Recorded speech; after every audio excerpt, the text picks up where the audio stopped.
on the edge of the old city, where ivy climbs broken towers and the air always smells of rain and ink, there's a forgotten place known only as the Library of Silence.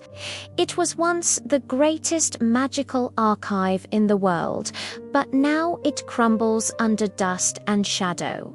Books rearrange themselves on the shelves. Candles light on their own. And no one ever stays long, because the library, they say, is guarded by a beast. Belle isn't afraid of rumors. She's an archivist, quiet, curious, and deeply kind. She believes that every story deserves to be cared for. One day, her father accidentally damages a rare enchanted manuscript. The debt is impossible to repay. So Belle makes an offer, 1 year of her own work, restoring the Library of Silence. The moment she steps inside the ancient building, the heavy doors seal shut behind her. She braces herself, expecting a roar, a threat, something monstrous. But there is nothing. The beast doesn't reveal himself.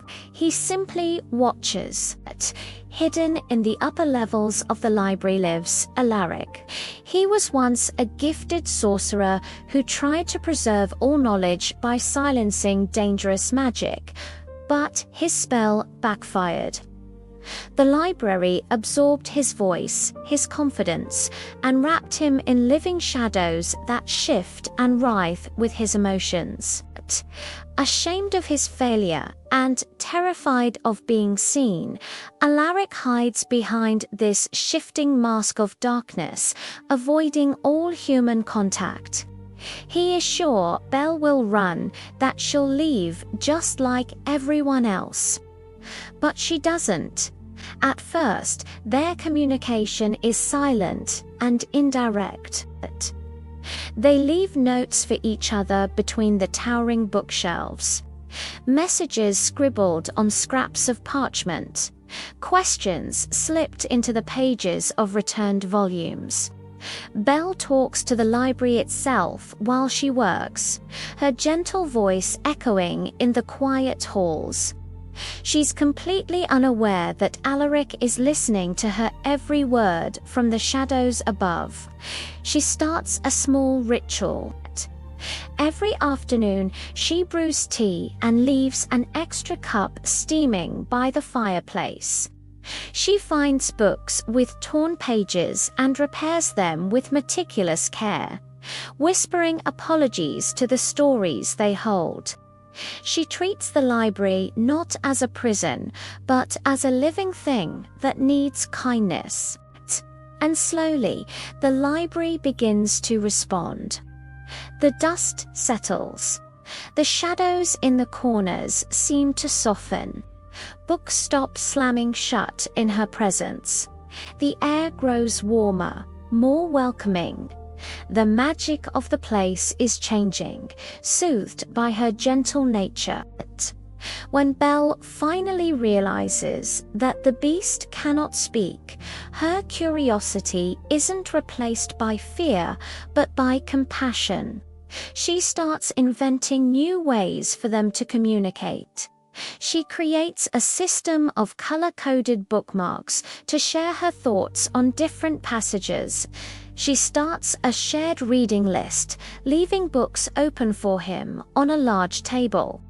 In the margins, she writes notes filled with gentle humor and thoughtful questions, inviting him into a silent conversation. For the first time in years, Alaric feels seen. He feels understood, without having to explain the shame that has kept him hidden for so long. Belle doesn't demand answers. She simply offers connection.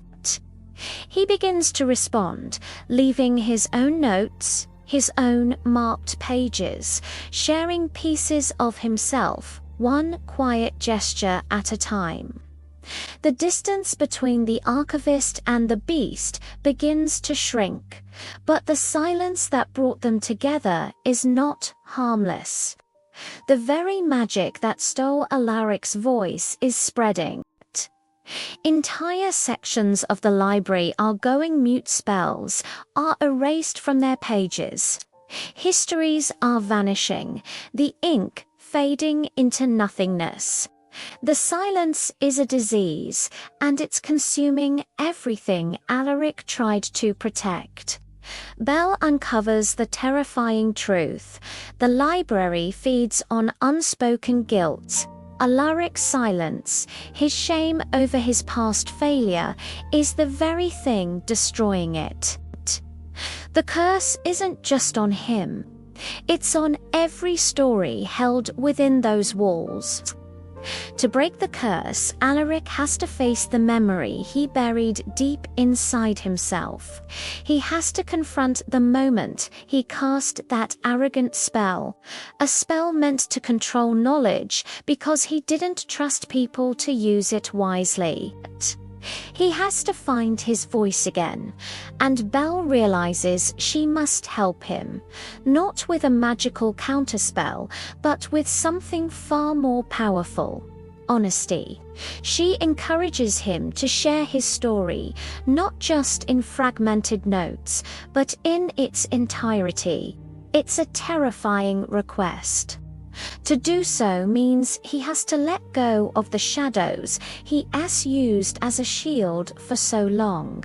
He has to allow himself to be truly seen. Gathering every ounce of courage he has left, Alaric finally steps out from the darkness. He removes his shadow mask, and Belle doesn't see a monster.